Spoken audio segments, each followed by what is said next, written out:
If your home feels cold or flat, you're missing some warmth. You might want to consider wood drenching. It's what designers are laying everywhere right now. Today I'm going to show you 3 simple ways to layer wood tones and textures so your home feels timeless, cozy, and elevated. So here's the problem.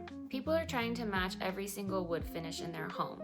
So there's no contrast, no depth. Everything ends up falling flat and feeling cold because it's all the same tone. One of the ways to fix that is to get over your fear of bringing in different wood tones and think about having some contrast. You can do this in stains using the same type of material, so like having oak, but using a light stain with a dark stain to help layer. You can also do it through having oak floors with a walnut coffee table and maybe some pine accents, bringing in different types of woods, and then having stains go well together so that you aren't clashing, because much like paint colors, there is kind of an art to this, but I'm gonna help you figure that out. I just wanna encourage you through this video not to be afraid of having different wood tones, having different types of wood, and I'm gonna give you the tips and tricks that I use in order to make sure that it's going to be cohesive and have kind of a color story like we would with paint throughout a home. Also, I just wanted to take a break right now to let you know that if you are going through a remodel at this time, I have a free 20-page remodel guide that will help you figure out what the process of the remodel is like, how to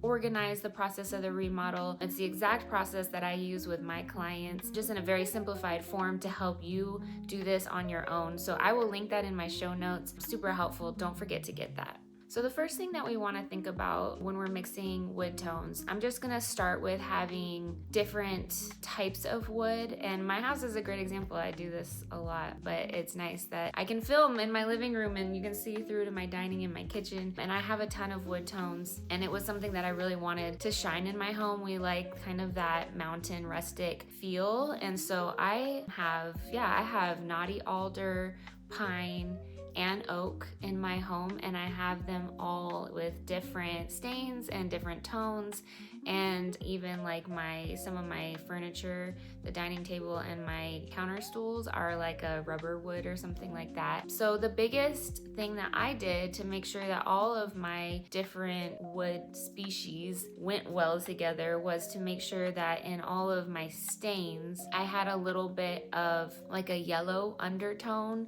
So none of my woods look really yellow, but I did have just the slightest bit of yellow undertone in all of my woods so that I knew that they would go well with each other throughout. So some woods might pull orange, some might pull red, some are going to be more yellow. And the trick is to get a stain, and any really good woodworker or a contractor that works with wood frequently will be able to help you get a stain and do different samples to make sure that you can achieve this undertone well. But if you have, say, a wood that pulls red, but you also have another wood that pulls orange, you can, kind of pick one, right? So pick either an orange undertone or a red undertone, and then do a stain that helps it lean red or helps it lean orange, so that even though ultimately you're probably gonna want a brown tone, like we don't usually want to have a huge red tone or a huge orange tone in our wood, but just that little hint underneath, pulling yellow, pulling orange, pulling red throughout your home and throughout your different wood tones is what's going to make all your different woods flow really well together. And if you have some woods that are more like a barn wood that has a lot of different tones in it, that's great. As long as it's pulling one of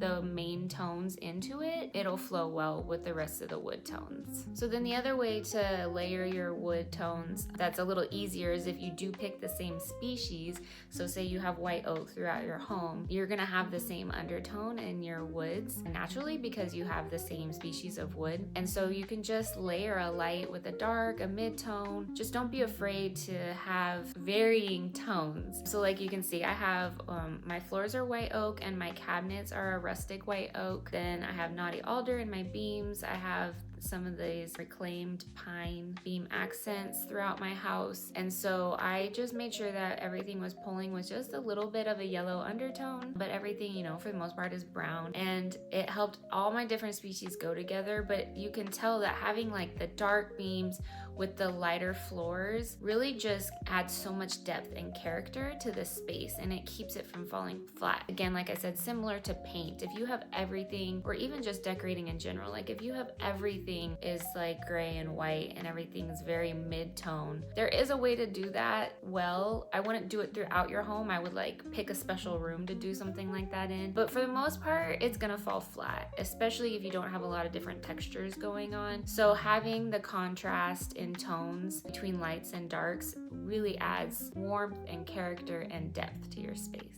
So the next step to this is just how do I bring in all these different wood tones? Like where do I use them in my space? So you can definitely do it through furniture, having wood coffee tables, wood chairs, all that through furniture, armoire, or things like that. But also another great way to bring in wood tones is like ceiling beams. Mine, the beam itself is necessary. They're structural, but we had them wrapped in prettier wood because they were made out of some sort of composite material. You can do something like that. Or if you don't have beams that are structural in your home, you can obviously add faux beams. You can do like a tongue and groove ceiling treatment. You can do different built-ins that are wood tone, have cabinetry that is natural wood. I do painted cabinets a lot, but there is something really special to just having a natural wood cabinet. I think in a lot of ways, the longevity of the natural wood cabinets is a big selling point for having natural wood cabinets. You're not gonna have the dents and dings as noticeable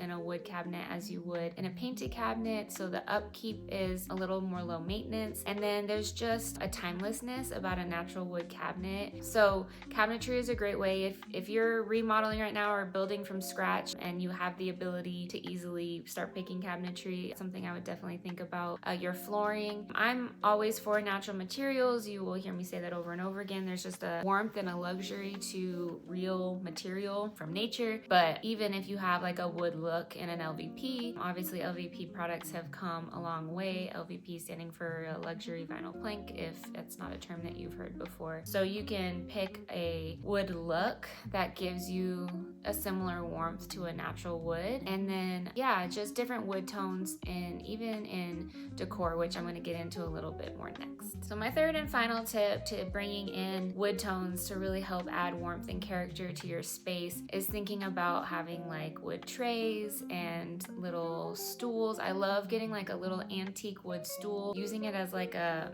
plant holder. So, you know, you would have your plant in your pot, but just setting it in the corner. If you have a dead corner that you just don't know what to do with, this is a great way to decorate a random corner in your home. Have a little antique stool and put a nice potted plant on it, or a faux plant if it doesn't get enough light or you don't have the right type of plant for a shaded corner. Rattan baskets. Even in your light fixtures, you can have natural wood tones and rattan woven textures. Displaying your cutting boards in your kitchen is a great way to have wood tones. If you can bring in a wood mantle into the design of your home, there's just so many different wood elements that you can use from a decorating standpoint. Using like wood, like getting a plastic insert on a wood vase is a really pretty way to have your plants potted in a natural material, or even using a basket around a plastic pot just to give that texture and that natural material that brings in depth and brings in warmth. And please do not be afraid, go all out with different wood tones and textures. And honestly, like I talked earlier in the video about making sure everything has like the underlying tone of like a yellow or an orange or a red, and I think if you're really nervous and not sure how to do it, just stick with that. I think in your decor you can start playing a little bit more. Like if you just really love something but you're not exactly sure how it's gonna go, just try it and see what happens. I think when we get too stuck on rules in design, that's when things also fall flat. And we want to love our home, and ultimately this is your space, and the more things that you bring in that you truly love, don't be afraid to do that, and you're just gonna see that piece and it's gonna bring you joy, and you're gonna love your home for that. I hope that these tips were helpful for you. I did just want to remind you I have this free 20-page remodel guide. I also have a paint guide that's under $20, and I will link both of those in the show notes here. I hope those are helpful for you. If you do get them, please let me know. I'd like to know if they are a helpful resource for you, and if you have any suggestions, I'm always looking at making things better and growing. And comment and let me know what you think of this video